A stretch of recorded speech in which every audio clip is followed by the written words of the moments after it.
Bonjour à tous, c'est Guitoun95. Donc on se retrouve pour le petit tuto consacré au downgrade de l'iPhone 4 sous iOS 7 vers iOS 6.1.2. Donc déjà premièrement je vais remercier mon ami Elro74 pour la petite combine qu'il a trouvée. Donc il a gentiment partagé sa trouvaille. Donc j'ai pu tester ça hier soir, encore aujourd'hui. Là c'est la deuxième ou troisième fois que je refais la vidéo, ça fonctionne, sauf que j'ai un petit problème d'enregistrement chaque fois, donc voilà, donc il n'y a pas de problème, tout ça fonctionne. Donc pour ce petit tuto vous aurez besoin de plusieurs choses, donc du logiciel iReb, du logiciel Redsnow, le plus important iTunes, mais vous devrez désinstaller celui que vous avez en ce moment sur votre ordinateur pour en prendre un plus ancien. Donc moi, comme vous pouvez le voir, j'ai iTunes 10.7 qui convient très très bien, donc vous pourrez prendre celui-ci, il n'y a pas de souci. Donc voilà. Tac tac tac. Vous aurez besoin aussi. Pardon. Hop, vous aurez besoin donc du firmware modifié de l'iPhone 4 sous iOS 1, sous iOS 6.1.2, pardon. Donc là où on va downgrader. Vous aurez besoin également du firmware officiel de l'iPhone 4 sous iOS 6.0. Donc celui-ci nous permettra de booter à la fin pour que ça puisse marcher. Sinon ça ne fonctionnera pas si vous n'avez pas les deux. Pour l'iOS 5 et 4, vous n'aurez pas besoin d'un deuxième firmware officiel, juste celui à laquelle vous voulez descendre. Donc si vous voulez redescendre en 4.1.3, il vous suffira juste d'avoir celui-ci, de restaurer avec, et le tour sera joué. Donc voilà pour ça. Donc bien sûr tous les liens seront mis dans la description de la vidéo, donc iReb, Redsnow, l'iTunes en 10.7, bien sûr les firmware modifiés, donc je vais vous en mettre plusieurs, je vais vous mettre celui de l'iPhone 4, donc sous iOS 6.1.2, l'iPhone 4 6.1.3, je vais vous mettre aussi la version 3.2, donc c'est pour les iPhone 4 qui viennent de l'étranger.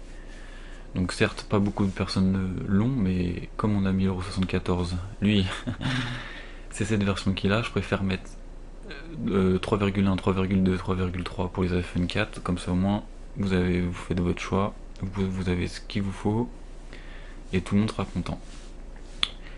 Donc on va pouvoir commencer, sachant que bien sûr je vais avoir besoin de vos retours, parce que c'est un petit test, donc moi il a très bien fonctionné chez moi, il n'y a pas de problème.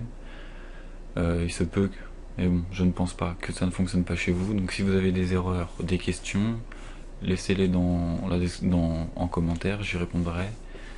Et nous verrons ce qu'on peut faire pour corriger tout ça. Et donc bien sûr, il y aura d'autres vidéos qui vont venir pour tester tout ce qui est iOS 5, iOS 4. Donc j'ai pas eu le temps de télécharger les firmware parce que j'étais un petit peu pris aujourd'hui. Donc je m'en occupe très très vite, je vous fais ces vidéos et comme ça vous pourrez voir que ça fonctionne sur n'importe quel iOS. Donc, vu que je recommence la vidéo pour la 4e fois ce soir, je commence à fatiguer. Oui, je suis pas vraiment un habitué des vidéos. Pour gagner un petit peu de temps, j'ai mis mon iPhone en iOS 7 en mode DFU. Et puis nous allons pouvoir commencer. Donc, avant toute chose, hop, on commence avec iReb, on ouvre. Donc en mode administrateur, hein, c'est toujours mieux pour éviter les erreurs. Tchouk. Nous sélectionnons l'iPhone 4, donc il va vous demander de le placer en DFU, donc moi je l'ai déjà fait, donc il va se lancer directement, et ça va nous permettre d'être en DFU avancé. pour pouvoir injecter le firmware modifié. Donc c'est parti.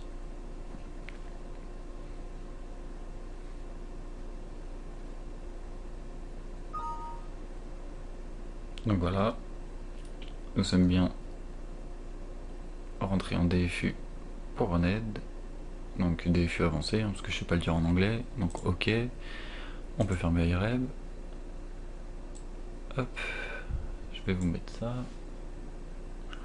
Donc je ne dispose pas d'une webcam très performante. Donc pour cela je vais filmer avec la webcam. Et je vais essayer aussi avec Reflector. Le seul problème que j'ai avec Reflector, c'est que je perds la connexion des fois chez moi. Donc ça fait bugger Reflector. Donc j'espère que vous m'en voudrez pas. Je vais essayer de vous faire partager au maximum l'écran de l'iPhone. Mais si vous suivez à la lettre, il n'y aura pas de problème. Donc là vous voyez rien, parce que je suis dans le noir. Et l'iPhone est en mode DFU, donc il est dans le noir. Vous ne pourrez pas voir. Donc on va mettre ça là, gentiment. Donc, une fois en DFU avancé, nous pouvons ouvrir iTunes.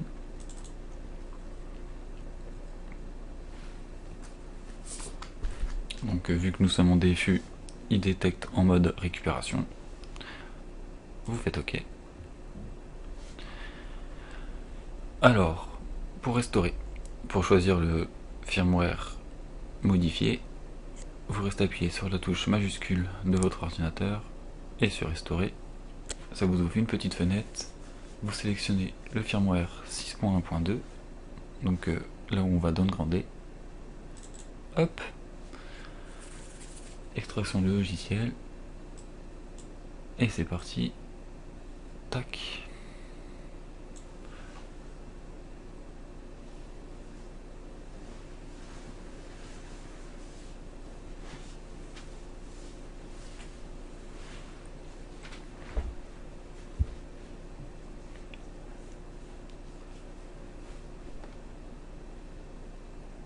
Donc ça se lance. Voilà. Je vais juste... Hop.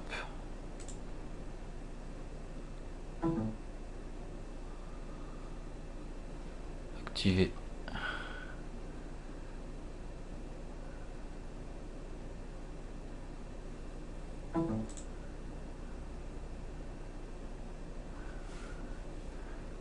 Comme vous le voyez, ça réagit. Hop, nous avons un beau petit logo.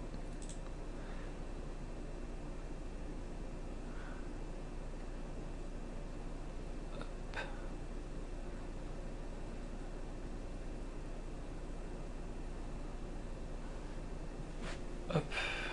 Donc je ferme un peu ça, je vous mets ça à la place. Voilà.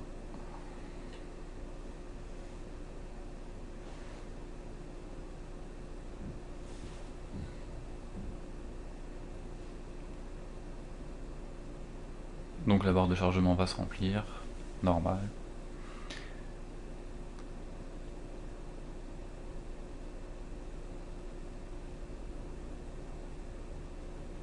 Donc je vais faire une petite pause.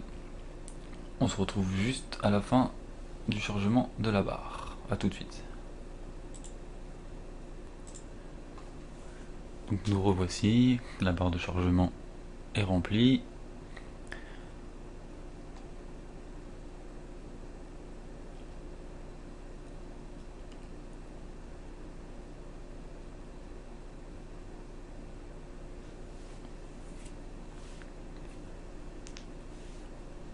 Donc une fois qu'elle s'est remplie, logiquement vous devriez encore attendre de 1 minute, voire même 2 minutes. Et surtout, le plus important, vous allez tomber sur une erreur 37. iTunes va vous détecter une anomalie, il va vous dire erreur 37. Donc vous affolez pas, c'est tout à fait normal. C'est même bon signe à vrai dire.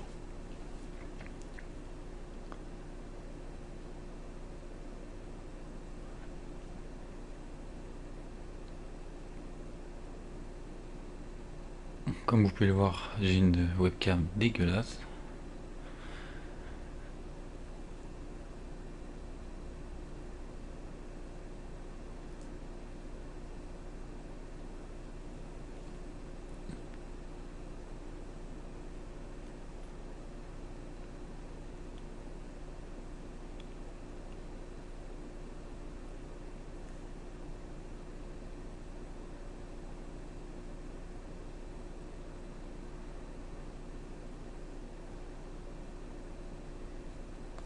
Donc voilà, nous avons notre iPhone qui s'est éteint.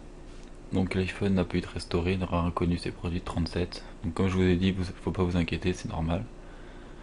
Ok. On ferme iTunes. Et là, nous allons nous rendre sur Redsnow. Donc toujours pareil, en mode administrateur. Yes. Donc dans la catégorie extra. Donc select IPSW. Et là, nous allons devoir prendre hop, le firmware pour booter, entre guillemets. Donc le firmware officiel de l'iPhone 4 en 6.0. Donc il est bien reconnu par Redsnow, pas de souci. On fait OK. Et nous allons nous rendre dans Recovery Fix. Juste avant, je repasse sur Reflector.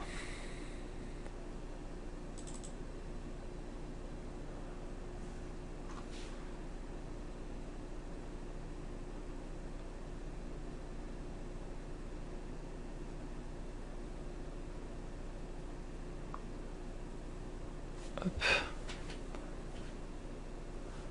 Donc, c'est bon. Je baisse ça. Je vous mets ça à côté.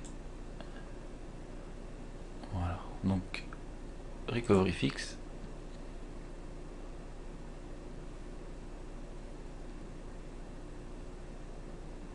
Donc, il est déjà en DFU, donc ça va partir directement.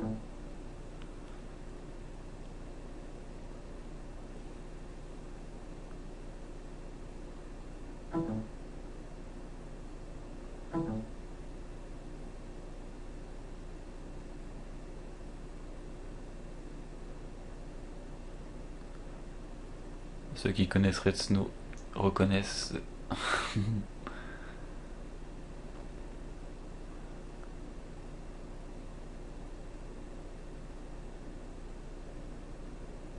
J'espère juste que Reflector va pas sauter.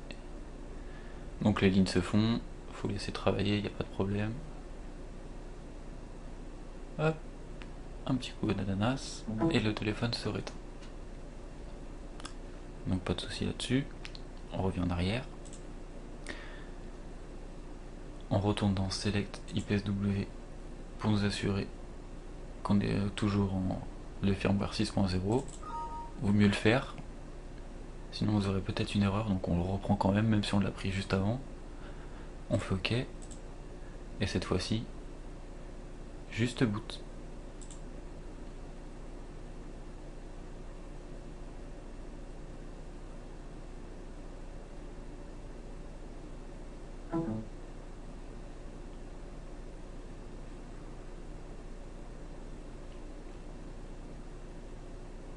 Ah, vous voyez.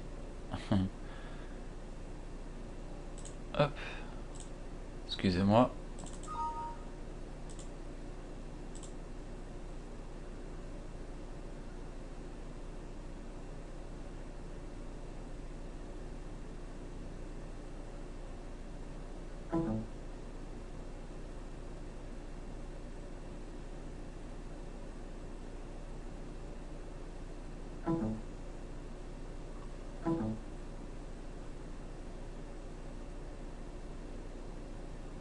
Voilà, désolé pour la petite erreur, ça ne l'avait pas fait. Donc oui, et comme vous pouvez voir, c'est bien le logo Évasion.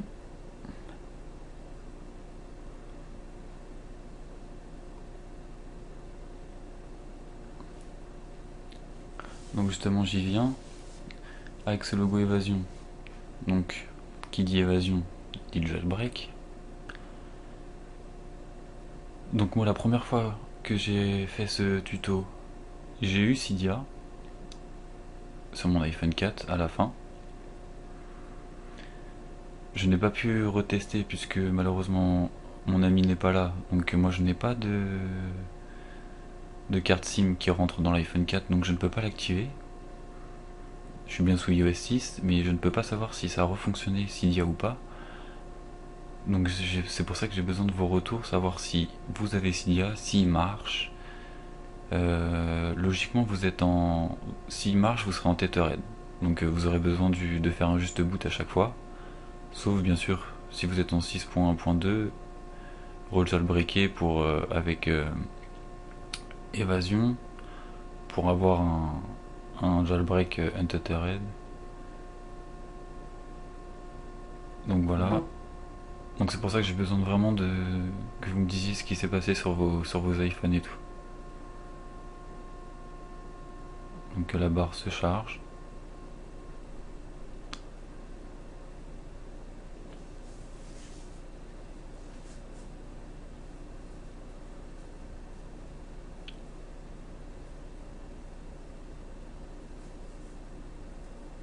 Voilà.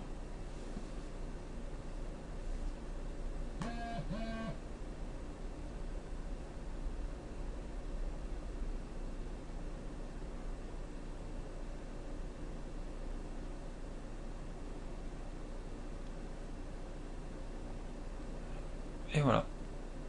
Donc comme vous pouvez le voir, ça a fonctionné. Et j'ai eu de la chance parce que ça a bugué juste à ce moment-là. Donc vous pouvez voir, c'est bien l'interface d'iOS 6, hein, pas de souci. Donc moi ça va s'arrêter ici. Donc j'ai pas de carte SIM pour l'activer. Bon, j'ai réussi à l'activer sans carte SIM, mais ça c'est encore autre chose. Je ne vous ferai pas voir le tuto, enfin dans le tuto, puisque c'est assez fastidieux à faire et chiant. Donc ok. Et puis donc voilà quoi. Vous arrivez sur l'interface. Donc vous avec votre carte SIM activée, hein, pas de souci logiquement. Vous arrivez sur le Springboard. Et voilà. Donc bah, j'attends vos retours avec impatience. Donc vous avez bien vu que ça a fonctionné. Donc il y aura d'autres vidéos pour iOS 5, iOS 4. Faudra même tester pour l'iPod Touch 4G. Donc moi je n'ai pas cet appareil. Donc s'il y a quelqu'un qui voudra tester, je lui donnerai ce qu'il faut pour tester. Donc bah voilà, bah, j'espère que cette vidéo, bon certes amateur, vous aura été utile. Et donc bah, je vous dis à une de très prochaines fois. Et sinon bonne soirée à vous. Et à plus tard. Allez, ciao.